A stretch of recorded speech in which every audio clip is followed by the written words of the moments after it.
Well, hello everyone, I'm Griff, this is Amber, and this is where I live. Beautiful East Yorkshire.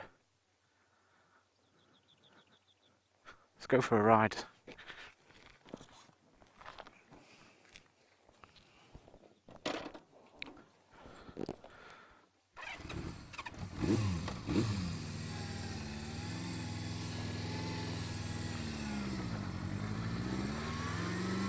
Afternoon.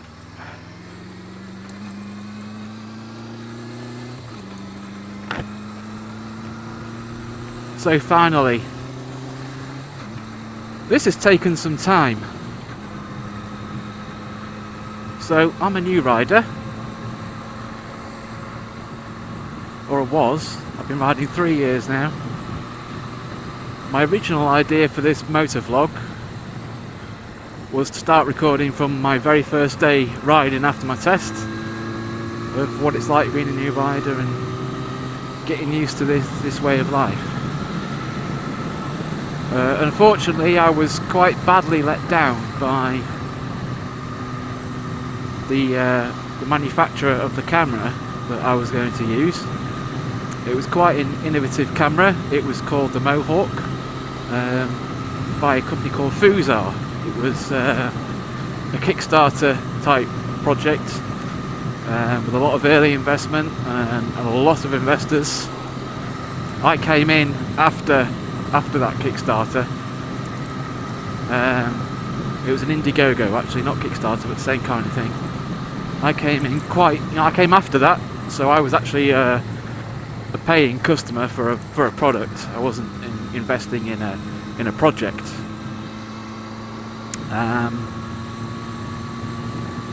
And it became apparent over the coming weeks and months that they were very much struggling to deliver the product that they said they were ready to deliver within a few months.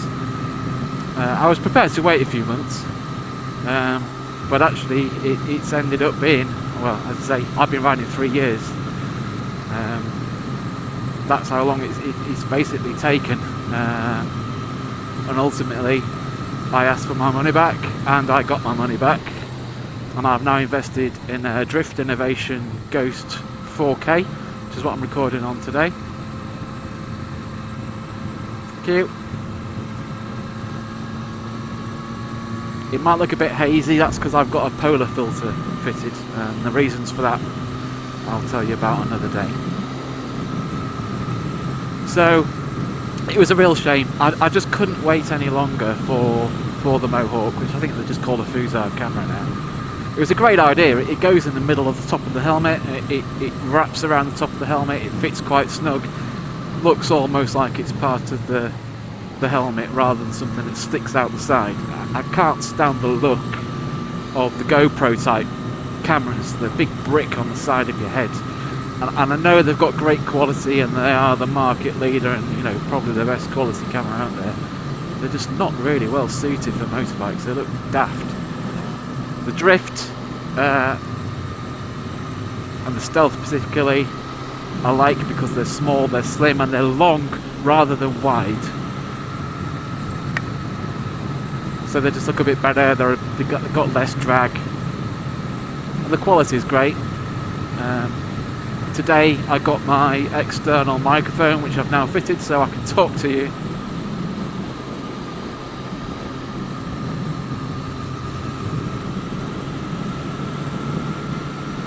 I'm very happy with it. I've done a few rides with it, a few test recordings.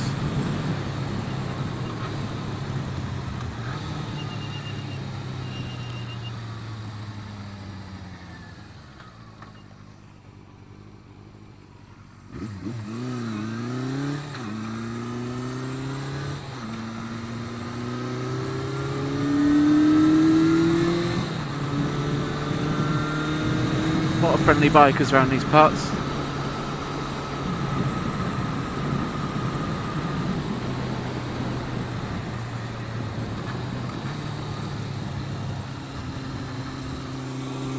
So we'll do some proper introductions for the bikes. But today I'm on my CB550, who we call Amber, because she's orange.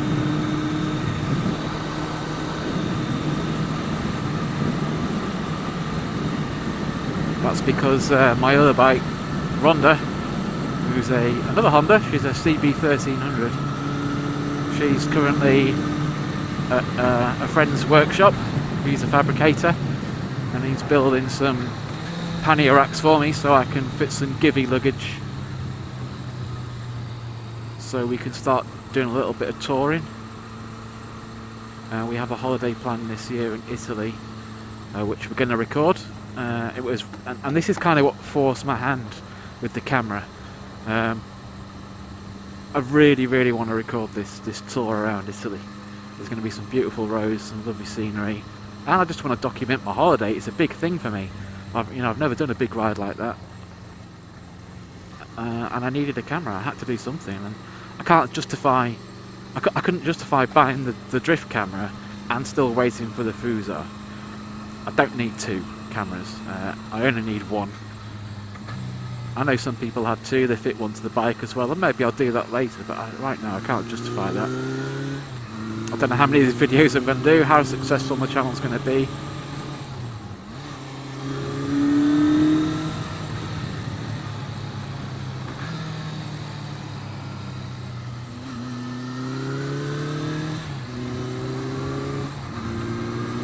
There's a lot of motovlog channels out there.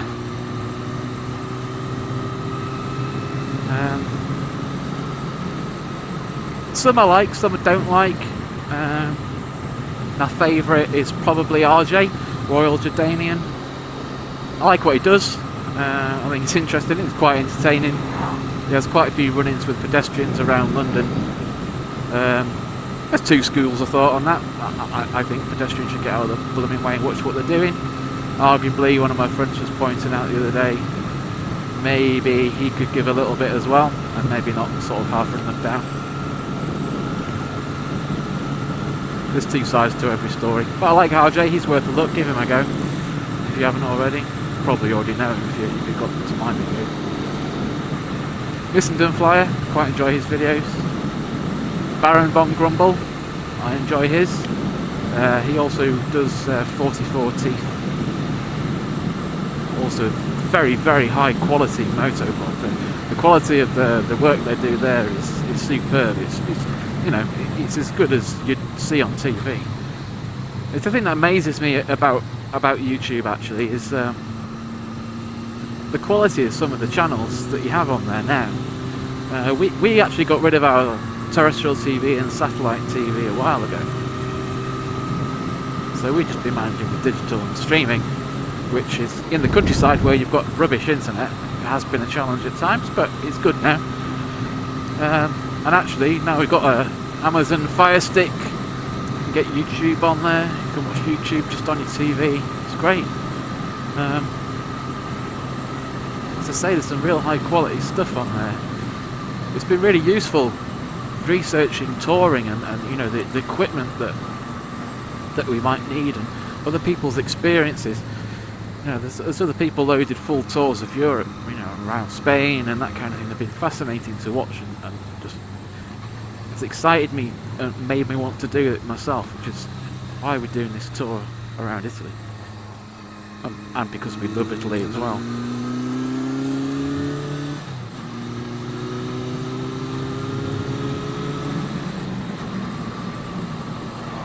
So is there need for another motovlog channel? Why not? I don't know, maybe I've got something interesting to say, I don't know. Maybe you just want to see beautiful Yorkshire.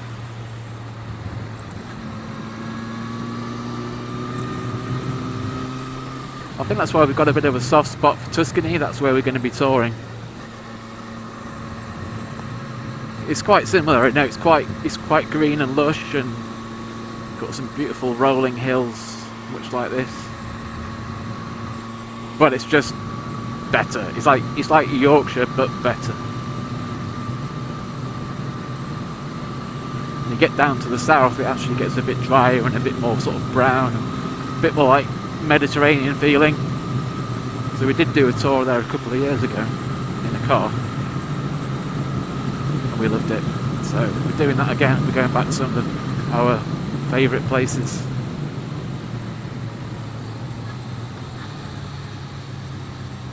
A couple of new places.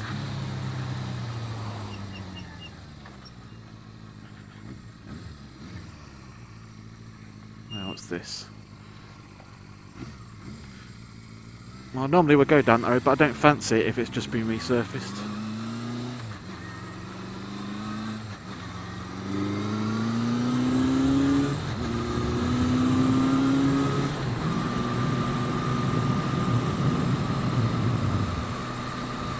So when I get Rhonda back, we'll take Rhonda out, and you can see and hear the difference of that bike. I mean, there's heritage between the two bikes. This is the CB550, precursor by a few generations to the CB1300. But the 1300, you know, it's a muscle bike. It's based on the CB, and the design hints are purely CB. You sit side by side, you can see the styling similar, but they're very different to rides, very different power delivery. The CB1300 is so much torque. I mean, it's not a super bike or anything. It's got about 130 something horsepower. I think this has got about, I don't know, 55 or something.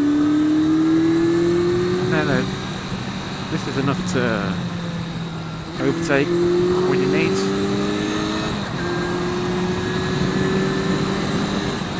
On the 13, nothing stands in your way. You need to overtake. You can overtake. It makes it a bit safer actually. Being able to just get through traffic, past traffic. With the 550s, you've got to be a bit more patient sometimes and just sit behind stuff.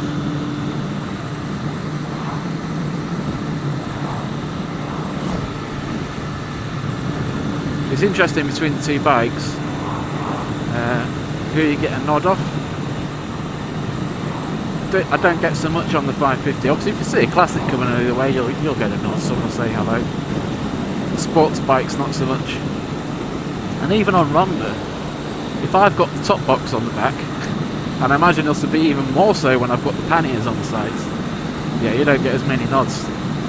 I think everyone just assumes you're another tourer, and the tourers generally don't acknowledge other riders. I don't think there's any animosity there. It's just a slightly different culture between riders.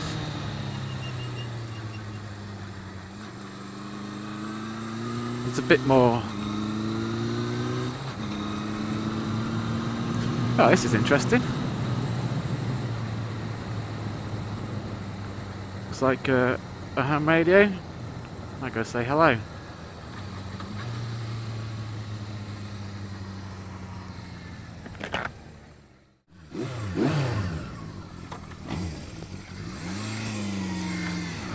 Cheers.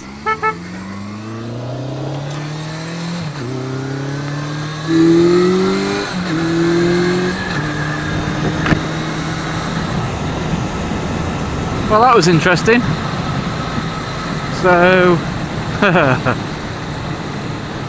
one of my other hobbies is CB radio, 11 meters DXing as they call it. The old CB's just talking to people all over the world on them.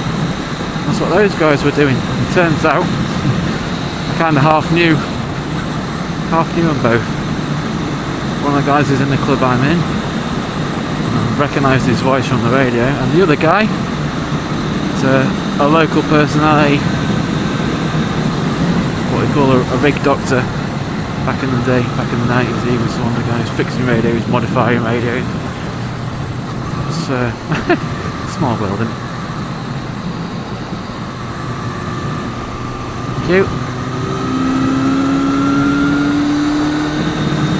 So God knows what was on our back before that happened. That was throwing me. That was throwing me. Oh, look at this. This is a nice view. Just coming down off the Yorkshire Wolds now. That'll be you'll have Ferry Bridge and Drax power stations. I can't remember which one's which. I think that'll be Drax.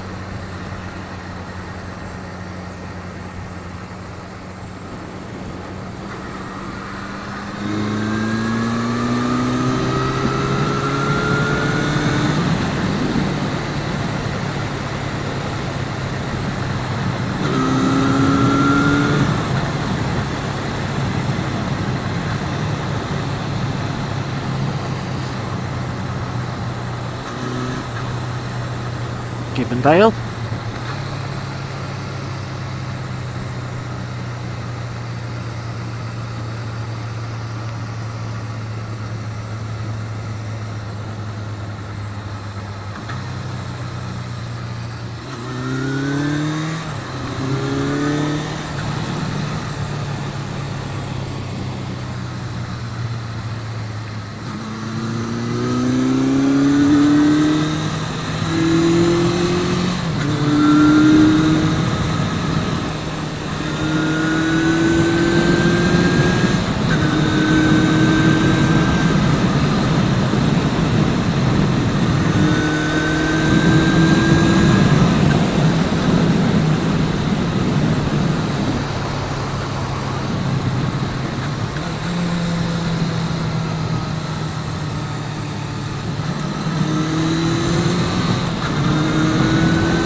Muldoose chippings. Well, I'd like to go through Millington. Through Millington pastures. Gorgeous area. There's nice walks around here. You can walk up that hill there, all the way across the top. It's lovely. Champions are out.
have to watch for oncoming traffic.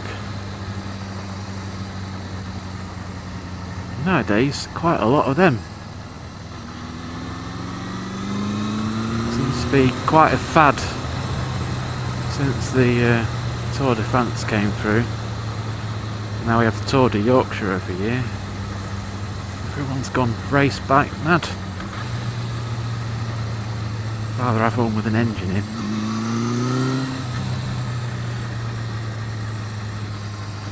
These roads can be a bit bumpy, but they're nice.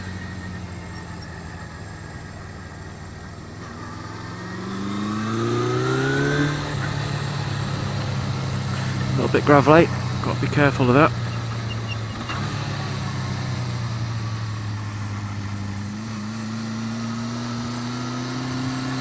A lot gravelly. Whee. Cross country. Bit of off-roading.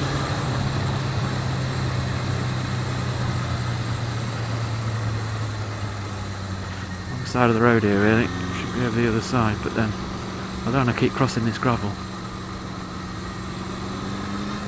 Adjust speed accordingly.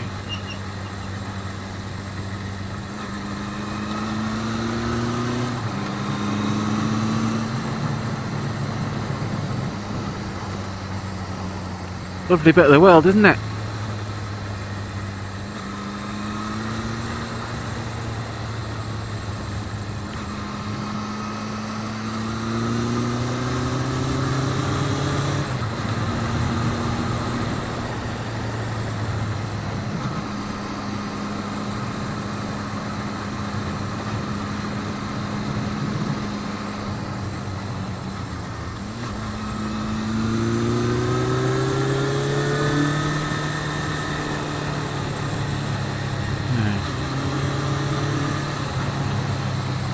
Am I going to be able to get past this car?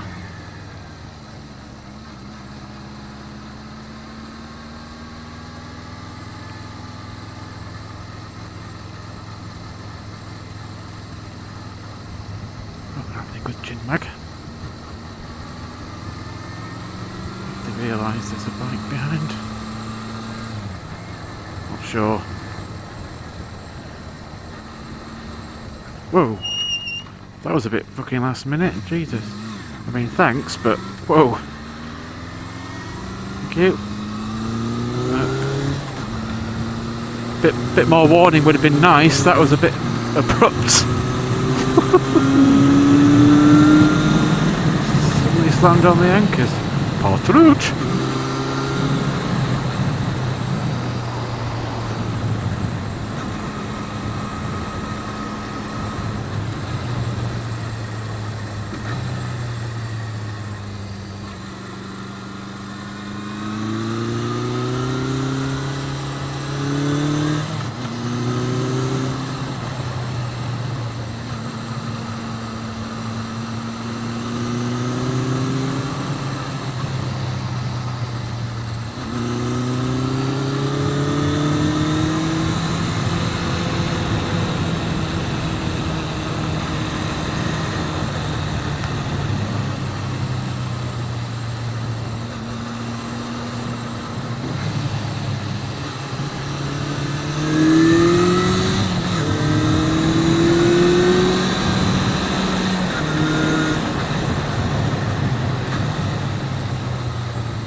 Thank you.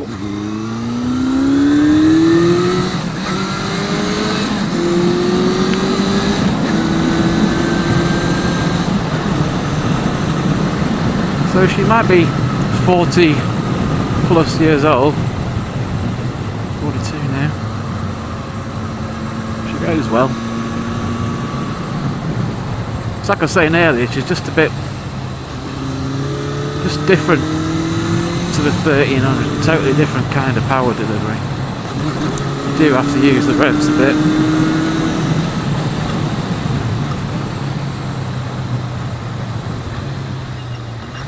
Whereas the 1300, I mean, it's got so much torque, it's ridiculous. You can set off in seconds, quite happily. I actually set off in third the other day, and just with a little slip of clutch she went away. No problem. It's easier than changing down.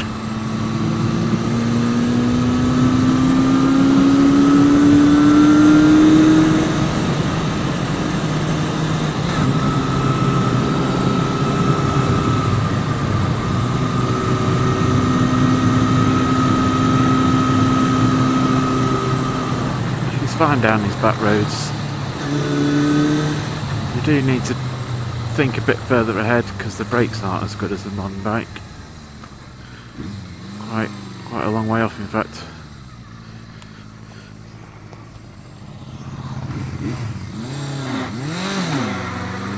Oh, I do keep getting this noise from the clutch. So I've just replaced the clutch. Well, say just back end of last year for the winter hibernation, and it was great to start up with, but starting just getting this weird noise. Again, it's another new noise. Old bikes, man. It's always something. So what have I done with her so far? Timing, points. I had to replace the points. I had to replace the condensers, because one of those had gone. Redone the timing God knows how many times, done the valves. Clutch was slipping like a bugger, so replaced the clutch. First time doing that. Quite interesting.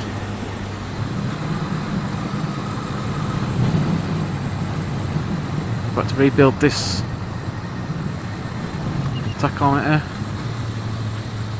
It's got a new dial in it. This one needs doing.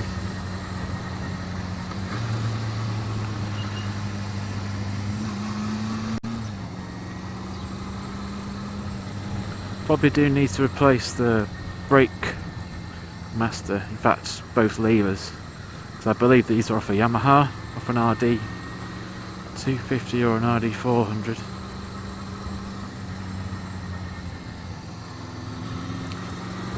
Probably a period mod.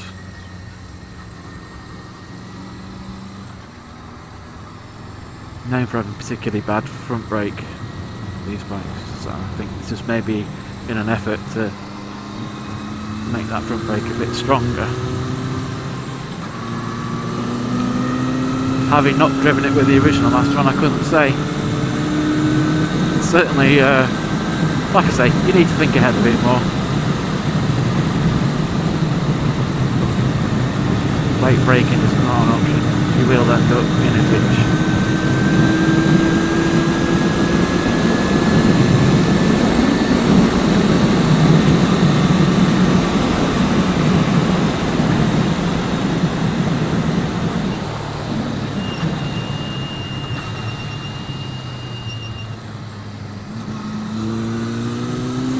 Back brake on the other hand is excellent, and I stripped it down when I put a new chain and cogs. That's the other thing I've done. So I've put chain and sprockets on, and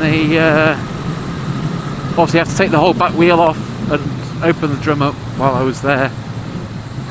And I'm pretty sure, given this was 28,000 miles when I got the bike, an original 28,000 miles, still on the original rear brake shoes, and you can see it had all the markings from Honda with the 70s Honda logo on.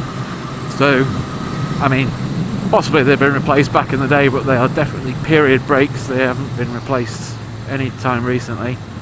Loads of material left on them.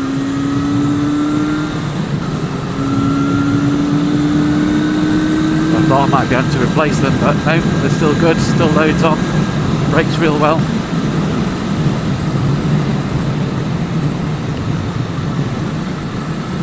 What I do have, which is quite common,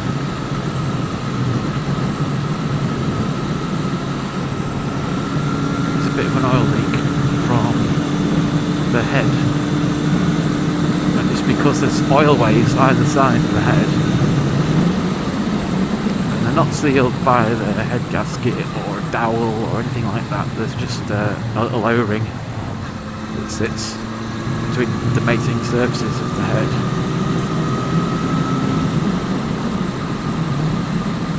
And well, you know, air-cooled engines get really hot, so get hot and cold a few times, and that rubber just goes hard, stops doing its job, and unfortunately you start to seep oil, and it's really, really common on these 550s. So that's a bit of work to do. It's quite a significant bit of work to take the head off and replace the O-rings. Probably do the head gasket while I'm there. Why not? Yeah, major bit of work, and the frustration is knowing that you do that and you're going to be doing it again in a year, 2 years. You're going to be doing it again. So I guess that's a big plus for learning how to do your own mechanical work, which is also part of what the experience is for me.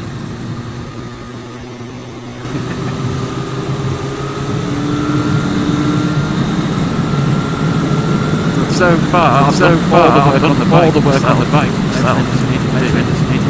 Cush drive, race drive, everything on the other bike.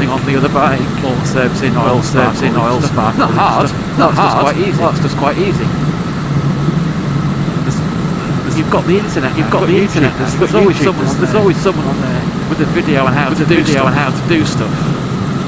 And if not, you know. My cousin stuff, and all that stuff. Stuff that where it gets hard, it's where you've got to see. I'm not quite at that level of confidence, or have the equipment really safely removing engine yet. So I do need to get the valves adjusted on the 1300. Apparently you can do it with the engine in situ. I don't fancy it. I'll come out to do it properly. So that's going to go to someone. I need to get that done before the goes. There is a definite ticking noise, which I believe is just it's either a sticky lifter or just a tappet that needs adjusting. Well, I'm happy doing them on the 550. They're the kind of where you just have a nut and a screw. The 1300 is very hard to get. It's very hard to get in there, and it's buckets. Never done buckets electric.